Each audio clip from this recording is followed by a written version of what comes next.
Nation in Conversation, taking you on a journey through the South African countryside. Proudly sponsored by Monsanto, Nedbank and Senves, in association with AFGRI, Hinterland and NWK.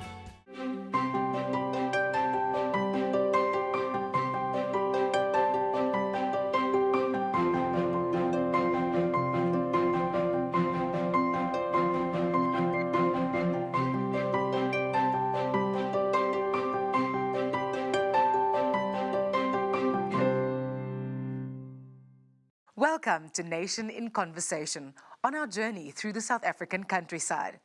Every week we visit a specific region, we explore the attractions and destinations, as well as the local produce that ensure the sustainability of these areas. Our latest route led us to the Eastern Cape, well known for its dairy industry. This is what you can look forward to. In our homegrown segment, we visited tourist destinations in this province.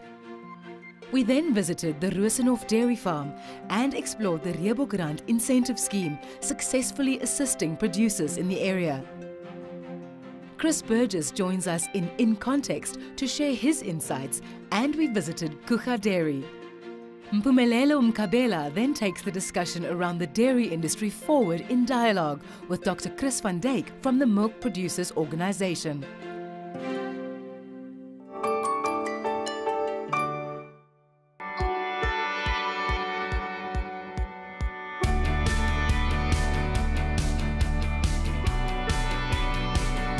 The Eastern Cape is a popular destination for visitors and offers a variety of unique experiences.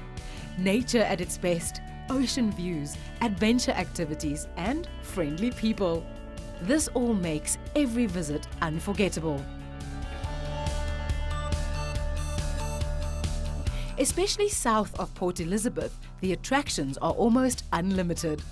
From the world-famous surf paradise in Jeffreys Bay, to the popular St. Francis area with its breathtaking canal system and beautiful holiday homes. This region will leave a lasting impression on any visitor.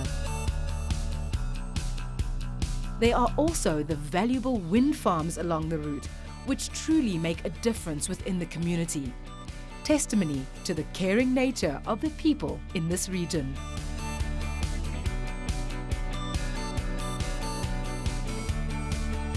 We visited Councillor Brenton Williams from the Kucha municipality to find out why this area is so attractive to tourists.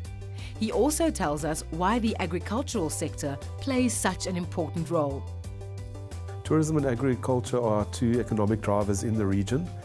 In terms of agriculture, we've got citrus that comes from the Gamtoos Valley. We're one of the biggest exporters of citrus in South Africa. And then we're also one of the most high-density dairy farming areas in South Africa as well. And then from a tourism perspective, Jeffreys Bay got put on the map and St. Francis Bay through tourism. It started off with the farmers from the Gamtoos Valley coming to the coast in the early 1900s. And then by the 1960s, the international surf community discovered the area, discovered that we got perfect waves here, and surf tourism then kicked in, with the surf industry that followed behind that. We extend an invite to people from all over South Africa and even internationally to come visit the Kucha municipality. We've got a lot on offer. You can visit high-intensity dairy farming areas. You could learn to surf on the perfect waves of Jeffreys Bay. You can take a boat ride out into the bay. You can just take a walk on the beach and pick up shells. Jeffreys Bay is also well known around the world for the shells that wash up on the beach. So come and visit Kucha and have a holiday of a lifetime. Humansdorp is a well-known agricultural town with a rich history that dates back to the 1800s. The agricultural potential of this area is endless, but above all, this is a dairy paradise. Siblings Jacobus and Maisie Vermaak farm on Rozenhof between Humansdorp and Oyster Bay. Jacobus tells us more about this family farm and the initiatives they undertake to empower their workers. We're currently milking 1,237 cows twice on a day, in the morning 4 o'clock, in the afternoon 3 o'clock, and we have currently 26 staff members. We have an on-farm social upliftment program running with the workers, Then we have a pre-primary school. We started this year. It's getting off. It's started slowly, and there's a full-time teacher that's involved. And then we've got our assistant manager, Sidwell Zepe. He's been with us for 16 years. He's more like a brother than a worker for us. The relationship between me and Jacobus and his sister Maisie, it's more like brother and sister a relationship. And when it comes to his father, to their father, Mr. Vermaak, it's more like a father figure to me. And the relationship between them and the workers, I'm more like a link between the managers and the workers. I never worked before on a farm before I started working here. But as I got in the farm, then Jacob's father learned me almost everything. Most of the time we laugh about it, but I couldn't even know how to use the tank and all those things, and more on a cow now, but we laugh about that. I can do almost everything now. When I was young, dreaming more about having my own farm one day, but didn't know where to start. But now it means a lot, because now I can know how to manage the farm and the people on the farm also. My ultimate dream as a farmer now, going forward, I'll be happy if I can one day have my own farm so that I can do things practical the way I do it on the farm. Many of the employees at Rosenhof are part of the Riebeekrant Dairy Development Trust. Rosenhof was one of the founding members, along with 5 other farms in the area. This project was founded with the sole purpose to empower farm workers. We spoke to Justin Miller, the production manager at Riebeekrant, to find out more about this project. Riebeekrant Dairy Development Trust started in February 2006. What happened was, it was 7 commercial farmers that bought a farm, this current farm, and they all put in a couple of employees that added up, I think it was to 100 or 109 employees, and they called the Workers' Trust. And then the commercial farmers, they the Dairy Trust. And then obviously the farm is the Dairy Development Trust. There's a dividend that gets paid out every year after the AGM, which would normally be in October. And then we also started paying out money early January for the people, for their kids to go back to school. The past 10 years, I was the chairman of the Workers' Trust and the Riebeekrant. But now it means a lot for the company and the people who's involved there, because there's the workers and the farm owners in there. So we are partly owner of the farm, and now almost every year we get something in. So the community get extra money from the project, and more we go on, we learn more about the business side of the project. And on that, per year we're getting around 22,000 from the project. As the time goes on, every year it's getting more and more, so there's more money for us. Well, in the beginning, I'd say the biggest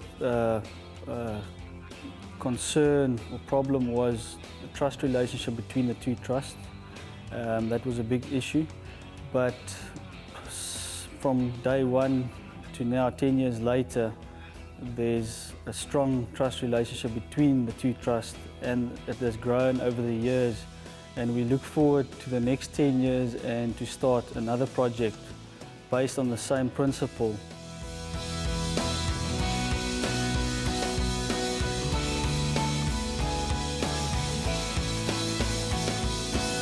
Did you know large Holstein cows can produce as much as 100 litres of milk per day at the peak of their lactation period?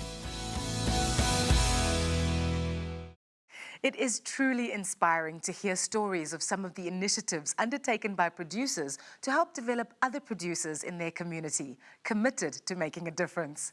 After the break, Chris Burgess joins me in studio, and we pay a visit to Kucha Dairy.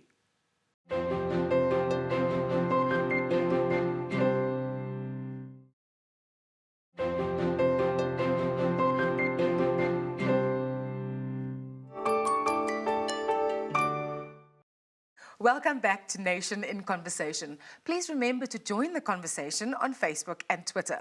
With me is Chris Burgess, Editor-in-Chief of Landbouweekblad, to shed more light on the dairy industry. Welcome, Chris. Thank you, Rosie. Where is most of our milk being produced? Well, interestingly enough, the highest concentration of dairy cattle is in Humansdorp in the Eastern Cape. And that province produces about 30%. And if you put KZN, the Eastern Cape and the Western Cape together, you've got about 80% of the country's production. How are farmers making money, and are they making money? Well, the dairy prices are growing by about 9%. The problem is that your input costs are growing by 10%. So that sum is not too comfortable. Yeah, so you've basically got two types of dairying farming. You've got the total mixed ration, where the ration gets actually provided to the animal, and then you've got pasture farming, where the animals actually go out and graze. So your pasture grazing is lower cost, but also lower production, and then your TMR, higher cost because you're going to buy in the feed, but it's also a lot higher production. So it depends where on that spectrum you lie. What are farmers doing to survive then? Well, there's not much they can do besides getting bigger or getting better or getting both. So getting better means that you sort of use all the precision technology that's available to you. Getting bigger, well, we've got some of the biggest dairy herds in the world. We're up there with California, New Zealand and Australia. So that's what we're doing. Before we continue our discussion with Chris, we made a turn at Kugga Dairy.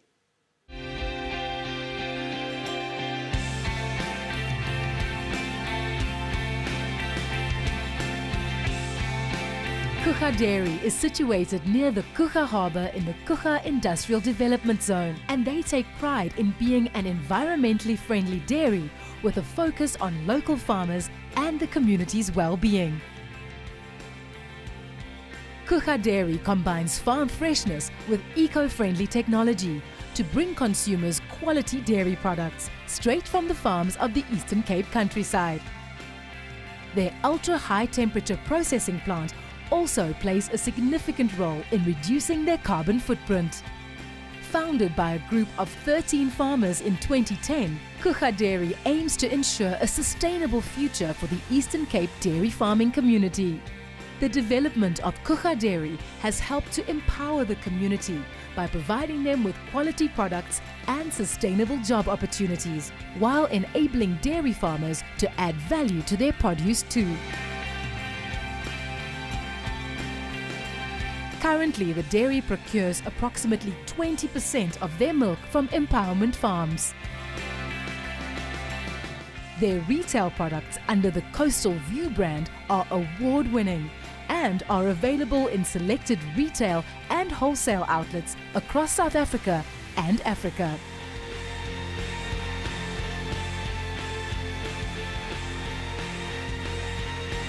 Did you know South African dairy farmers produce almost 3 billion litres of milk per year? What an incredible story of how producers get involved in the value chain to benefit the local economy and communities. Chris, where does the growth lie?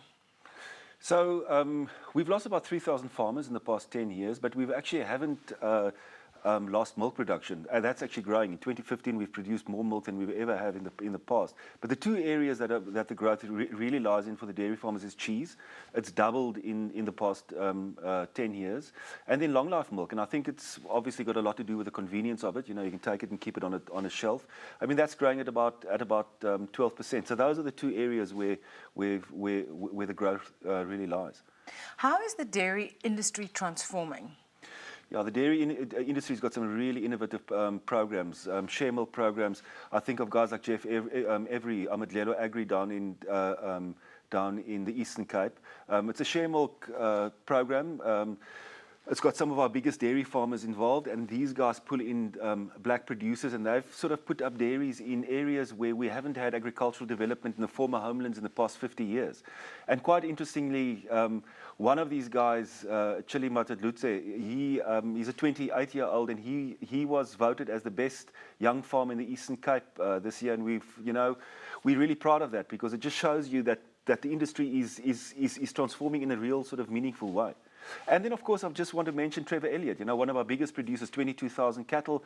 He's also got some really innovative schemes and really putting a lot of young guys into the industry. Thank you, Chris. After the break, Mpumelelo talks to Chris van Dijk from the Milk Producers Organization.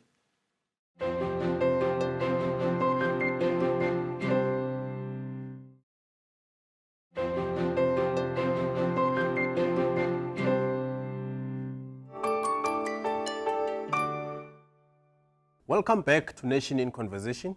Today we are talking about the milk industry, and joining us to discuss issues affecting the industry much more broadly is Chris van Dijk, the CEO of the Milk Producers Organization. Chris, sawubona.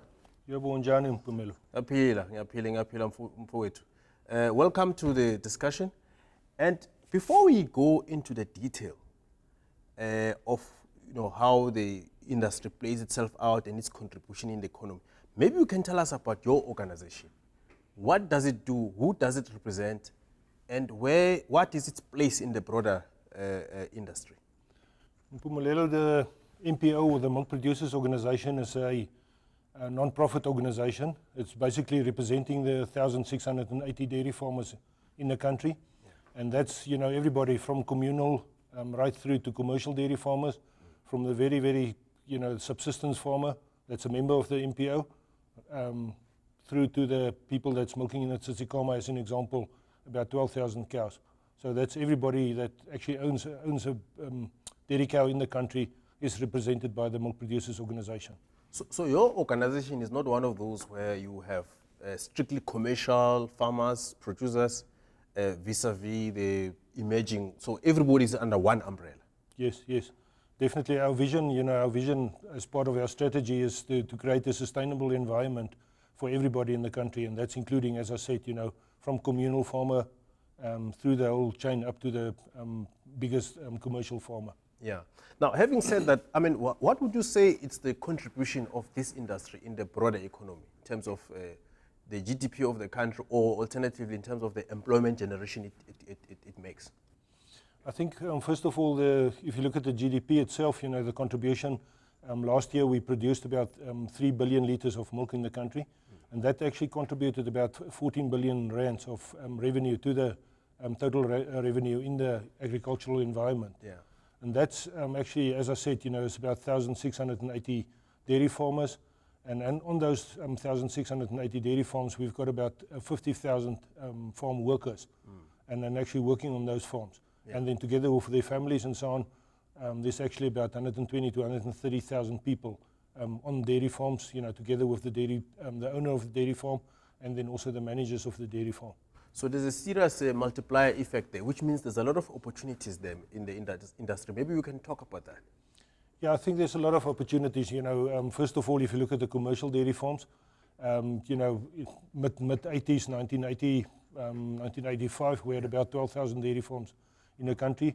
That actually over time actually declined to where we're sitting now, from 1985 up to now, with about 1,600 dairy farms. Yeah. What happened actually over the time was, that over time the number of cows more or less remained the same. Yeah. So, we actually getting technology as, the top of the technology. South Africa is actually very, very far advanced if you look at technology. But the high mechanization, is it not a problem given the joblessness that we have in this country where a lot of people are unemployed?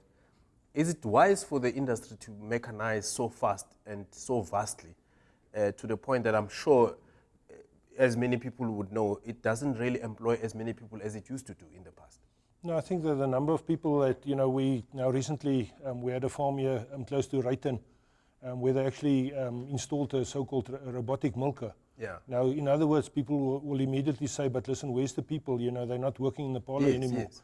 But what happened on that farm, as an example, with a robotic milker, you will get 10 to 20% more milk out of that cow. Yeah. But because of the, the different approach to the cow. Yeah. But those people that were usually attending to the cows in the dairy parlour, they're now outside. So, immediately this farmer has got the opportunity to expand. Yeah. So it's not, I don't think it's at all true, that if a dairy farmer disappears or if they go into more and better technology, that the workers will disappear from the farm. So the workers now have to be more skilled in operating the new machinery, the robotics and other. Yes, most definitely. What we do is, from the Institute of Dairy Technology, it's one of the divisions of the MPO. We've got a CETA-approved 11 modules that we're currently rolling out to all the dairy farms, and then again to communal farmers and also to commercial farmers. But the focus there is most definitely on the communal farmers, to skill them, to take them from a normal farm worker to the next level, to a supervisor. We now recently had a course where about 30 people attended that course, where we actually introduced them and we skilled them, and they now actually qualified farm managers, and they can now start managing a dairy farm. Some people might say, given the mechanization that you are talking about, which makes it cost effective to produce the milk, surely the price of milk should be lower. Why is milk still expensive? Yeah, milk.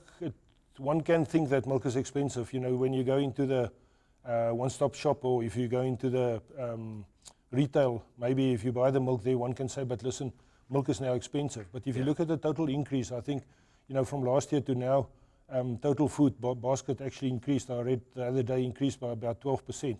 Milk itself only increased by about 3 to 4%. So there's not a massive increase in the milk price. That's on the retail side. At farm level, the milk price actually remained. Last year we had a drop of about 20% in the milk price, and an increase of about 25 up to, with certain commodities. A drop of what the producers were getting. A drop of what the producers were getting. Yeah, So- at the so-called farm gate price. Farm gate price, yeah. So how do the farmers survive there with that? Again, if you look at in the past, we had the milk board as an example, and that was a very, very regulated environment. Yeah. In the late 80s, early 90s, we decided to get rid of the milk board, and now we've got it's a free market. And then if you look at what our South African dairy farmers are doing, I think we recently attended a course in Rotterdam, the International Dairy Federation, on at the course conference. And then, we will actually, we're playing with the super people in the, like the Dutch, New Zealand, Australia. I think we even ahead of Australia and New Zealand when it comes to technology and milking dairy cows, and then ensure that, this high quality product get to the end user. So would you say we are globally competitive? Yes, most definitely. If you look at the, and again you asked about the price that the farmer gets, I think we can increase that. It's busy increasing. If you look at the international prices, as an example from Fonterra and so on, there is an increase in the milk price. Last year we had a perfect storm. We had a drop in the milk price. The feed, the rations, as an example, Lucerne went up about 80 to 100% more than that it actually cost us a year ago. So above the line on the income side, it dropped by about 20%, and on average below the line, it actually increased by about 25%. So yes, that's why some of the dairy farms, and especially in the northwest, Gauteng, Mpumalanga, why those dairy farmers are struggling. But yes, there's still a number of dairy farms that actually do make money. On balance, where would you say would you say the score is on the positive side or on the negative side in terms of successful farmers? No, we were at the bottom last year, but as I said earlier at another conference that I had to address, I think we're at the turning point, and we're busy looking forward.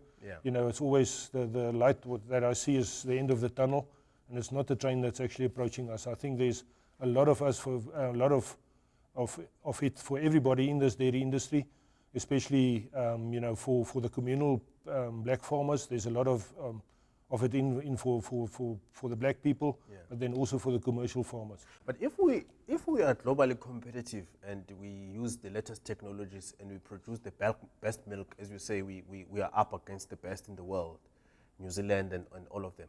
Why is it that some supermarkets are reportedly still importing milk from abroad? Is there an explanation there? I think, if you look at the importation of milk, and the only milk that they did import was so-called long life milk or UHT milk that they imported from certain countries in Europe. Because it's a free market, they actually free to import the milk. We've got the trade agreements with Europe and so on. So, without any hesitation, they actually looked at the total situation, and then according to them, there was a possibility that they could run into a shortage of milk, and they then decided to import milk. But that, together with the overproduction of milk last year and the importation of milk, that created the perfect storm. So we had a total overproduction or production of milk of about 7% more than the previous year in 2014. Did the price drop? The price dropped substantially, as I said, about 20%, and that actually did influence the milk producer, first of all on the farm, but I think everybody in this total chain of production. Yeah, I mean, like most of the economy in South Africa, I mean, I'm sure your sector also battles with issues of transformation, of getting more black players into the mainstream.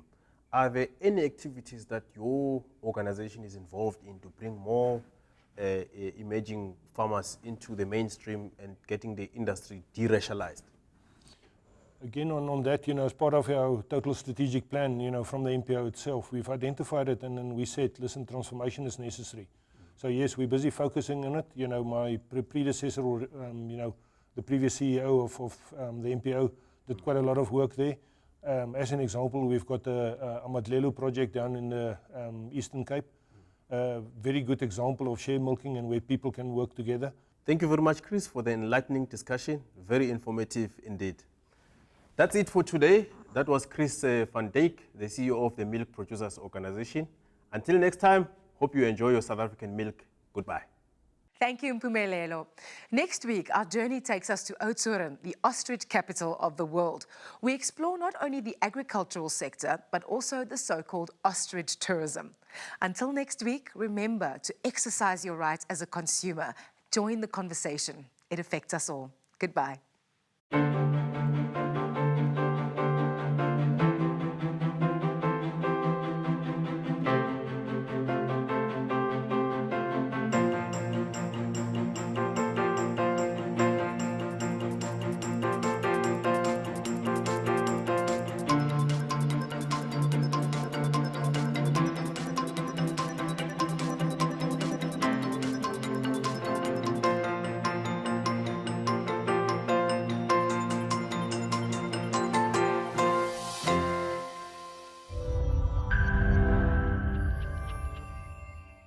Nation in Conversation, taking you on a journey through the South African countryside.